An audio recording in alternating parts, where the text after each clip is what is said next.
class 12th we are focusing on again on the DF block elements chapter, and that I am covering the next topic of it, the inner transition elements, which is also known as F block elements. If you remember from your class 11th concept, then you must be knowing that why we called a particular elements as F block elements, because the electrons, the last electrons enters into your F orbitals of the atom, or you can say the n-2 F subshell it is entering. So that is one of the reason why we called a particular element is coming in the F block. Second, we see its electronic configuration. Okay, its electronic configuration is matching with this or not. Like in F block elements, their electronic configuration is n-2 F 1 minus 14 n minus 1 d 0 minus 1 ns2. So from here you can see that F can hold, the maximum number is 14 and lowest number is 1, and d n minus 1 d holds about 0 or 1, and ns2 is always completely filled. So this is the scenario of your electronic configuration. Now in F block elements we come across these two series, and the first series we called as lanthanides, which is also known as lanthanoids, lanthenon. Second series is actinides and actinons. So there are the different names how you can now have a look of the general idea of with the first series. Now, which type of elements will come in the lanthanoid series? It is the first series of one more thing you must be remembering, that inner transition elements are also known as rare earth elements, right? They are rarely occurring in the earth, so they are rare earth elements. And if you see, the lanthanoids are the first inner transition series. There are different names also, and this thing also, first inner transition series, or you can also called as first series of rare earth, right? So this series, now what is happening in this, why they are coming in the series, you will always see that over here, if this series arises 4f orbitals, you will see in the electronic configuration of the elements that 4f will be coming, and 4f में आपके fillings होती हैं electrons की, ठीक है. अब इसमें 14 elements आते हैं, तुम्हें मालूम है ना, जो मेन पीरियोडिक टेबल है, your table looks like this thing, right. And the bottom, this is the main body of the periodic table, और ये बॉटम पोर्शन होता है. यहाँ पे आपके एफ ब्लॉक एलिमेंट्स रखे रहते हैं. इसमें आपकी दो सीरीज़ होती हैं, पहले ऐसे डिवाइडेड होता है. जो फर्स्ट सीरीज़ है आपकी लेंथेनॉइड सीरीज़ है, जिसे फर्स्ट सेकंड लिख दूँ. First is lanthanoid series, second actinide series होती है. यहाँ पे तुम्हें मालूम होगा जो थर्ड आपका ये 6 पीरियड को बिलोंग करता है, ये 7 पीरियड को बिलोंग करते हैं एलिमेंट्स, और थर्ड बी में रखे गए हैं ना, थर्ड बी में ये पुट करे गए हैं एलिमेंट. एक ब्लॉक दिया रखा है, उसमें रखे गए हैं, अगर आपको पुरानी चीज़ें याद हो. नाउ अब ये लेंथनाइड्स हैं 6 पीरियड में, 4f ऑर्बिटल्स इसमें आपको दिखेगा. इसमें जो एलिमेंट्स हैं टोटल 14 एलिमेंट इस वाली में भी है, 14 इसमें भी है. तो टोटल इसमें कितने एलिमेंट्स भरे हुए हैं? 14 एलिमेंट्स इसमें आपके हैं. 14 एलिमेंट्स के अलावा अगर आप देखते हैं तो इसमें सीरियम से लेके और लास्ट मेंबर है आपका लुटेटियम, ठीक है. तो ये है, और ये पूरे जो सीरीज़ होते हैं लेंथेनम से स्टार्ट हो जाता है 57, और उसी के अंदर सारे आते हैं, ठीक है. तो this thing, so if you see the periodic table, then I am just showing you the periodic table, then only you can recall it. Now children you can see, देखो थर्ड बी मैंने बोला था third group में, और ये देखो 6 period में lanthanum है, और 7 पीरियड में एक्टिनियम है. इस लेंथेनियम में ही 14 एलिमेंट्स रखे गए, वो नीचे हैं. जो मेन बॉडी तो ये ऊपर रही, और ये देखो लेंथेनॉइड से टोटल 14 एलिमेंट्स हैं, ठीक है. और ऐसी एक्टिनॉइड्स में आप देखेंगे यहाँ 14 एलिमेंट्स हैं. तो देखो सीरियम से शुरू है, और लास्ट मेंबर हम देखते हैं इसका लुटेटियम, ठीक है. और इसमें देखो थोरियम से, एक्टिनॉइड्स में थोरियम से है, और लास्ट आपका लॉरेंसियम, ठीक है. So you can see how these elements are placed. Now you can see cerium I am taking and tommy, मैंने लास्ट इसके इलेक्ट्रॉनिक कॉन्फ़िगरेशन है सिर्फ आपको बताने के लिए कि इसकी कैसे आपका इलेक्ट्रॉनिक कॉन्फ़िगरेशन मैच करेगा, और ये 4f सीरीज़ में कैसे आएंगे. ये 4f ऑर्बिटल से देखो, जब इलेक्ट्रॉनिक कॉन्फ़िगरेशन निकालोगे तो 4f2 दिखेगा आपको, 5d0 दिखेगा, 6s2. अगर इलेक्ट्रॉनिक कॉन्फ़िगरेशन याद हो तो हमने यहाँ देखा था ऐसे था, और n माइनस आपको यहाँ 1 याद रहा हो कि इलेक्ट्रॉनिक कॉन्फ़िगरेशन में हमने देखा था कि n-1 इसमें है, और d जो है आपका 0 से 1 तक आपका रिलेटिव कर रहा है ना, और ये ns2। अब आप देखो हमारा सिमिलर है। अब मैक्सिमम n की वैल्यू क्या है 6 है, तो ये देखो 6x यहाँ से हमारा हुआ। अब 6 - 1 5 हुआ, तो 5d यहाँ 0 दे रहा है, हाँ ये भी मैच कर रहा है हमारे लिए। अब 6 - 2 करा 4 आया, 4f आ गया, और 2 है तो 1 से लेके 14 तक आप कितना भी रख सकते हैं। तो you can see that how the electronic configuration is been represented. ठीक है, they have very, you should understand strongly in physical and chemical properties in if you see these particular elements, and that's why they are coming or called as lanthanoids. Now let's come to the actinoids part या actinoid series. actinoid series पे हम चलते हैं, उसको भी देख लेते हैं कि मैंने I have already shown you about it. So they are the second inner transition series, right? So they are coming, and they are also the second series of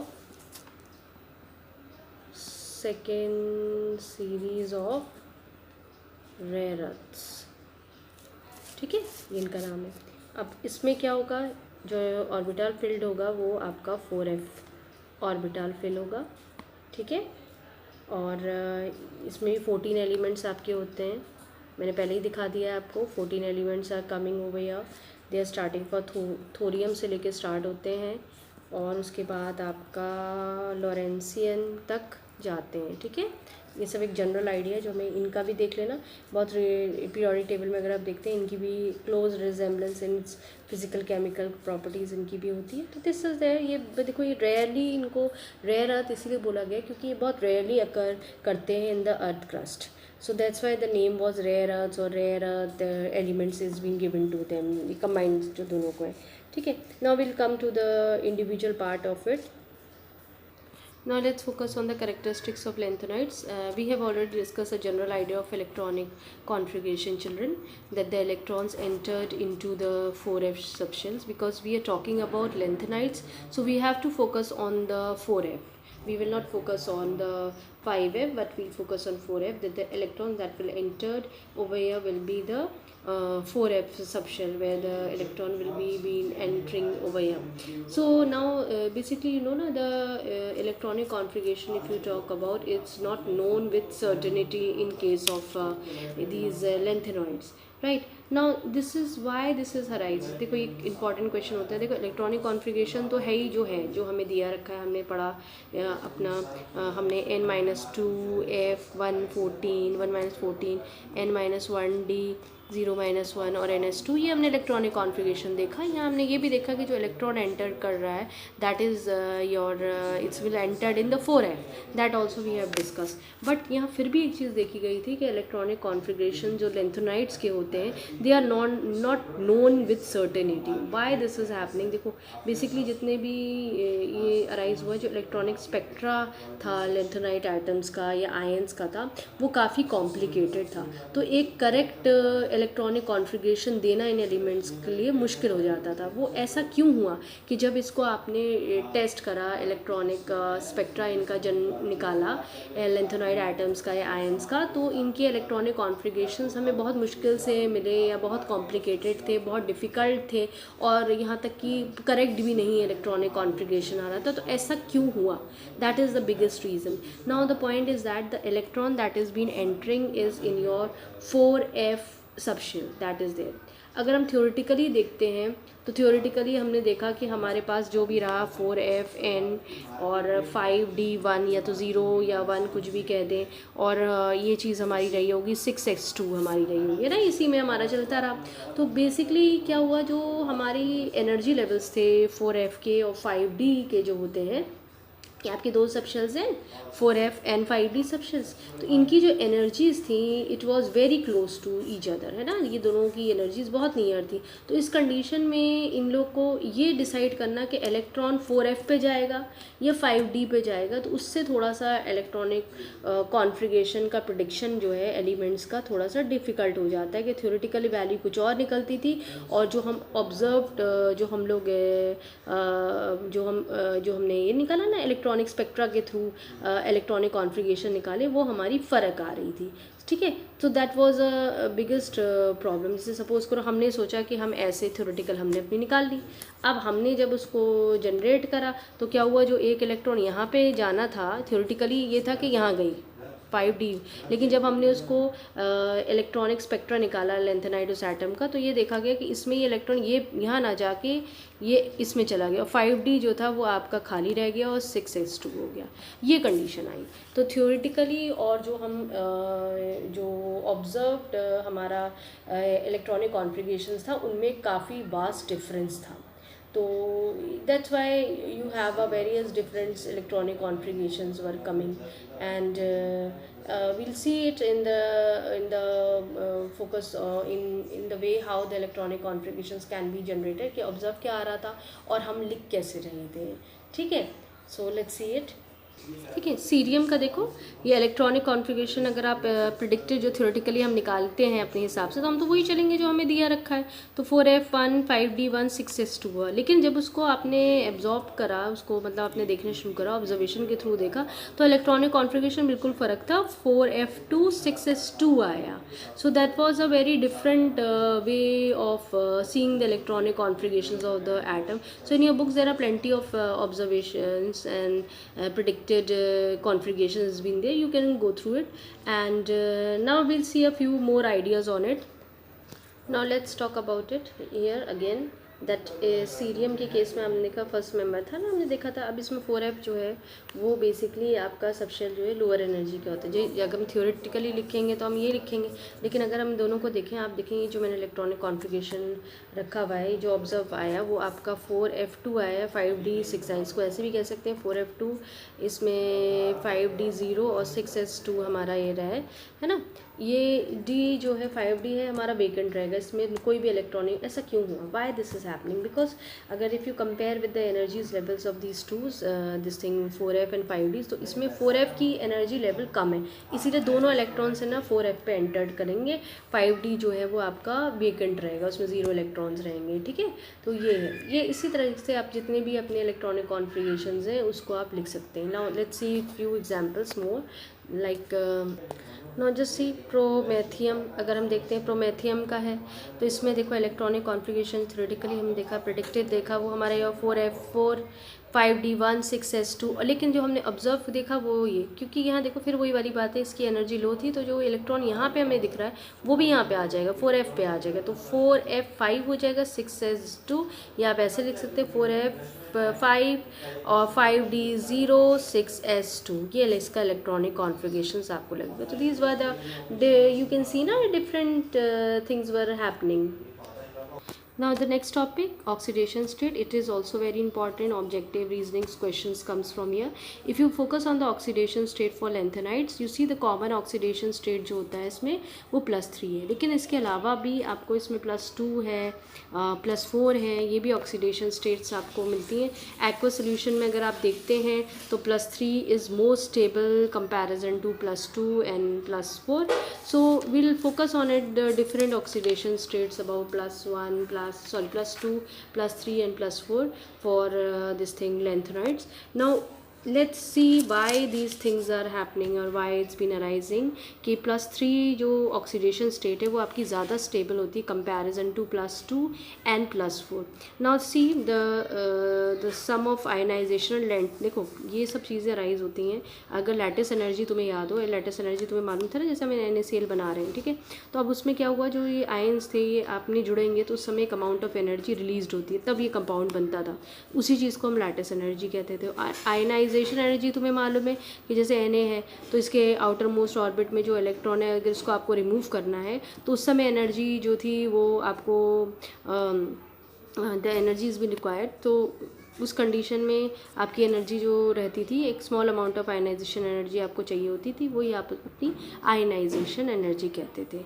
ठीक है, ठीक। तो यहाँ पे अगर आप लैटिस एनर्जी क्या करा आपने, लैटिस एनर्जी वो एनर्जी हुई जो बेसिकली इनकी जो कॉन्स्टिट्यूएंट पार्टिकल्स थे भाई, Na आयन से Cl आयन से जुड़ेंगे तब ये मिलके कंपाउंड बनाएंगे NaCl, तो उस समय एनर्जी हमारी रिलीज़ हुई लैटिस एनर्जी। अब एक इलेक्ट्रॉन को तुम्हें बाहर निकालना है, उस समय तुम्हें एक एनर्जी रिक्वायर्ड थी, वो तुम्हारी आयनाइजेशन एनर्जी हुई।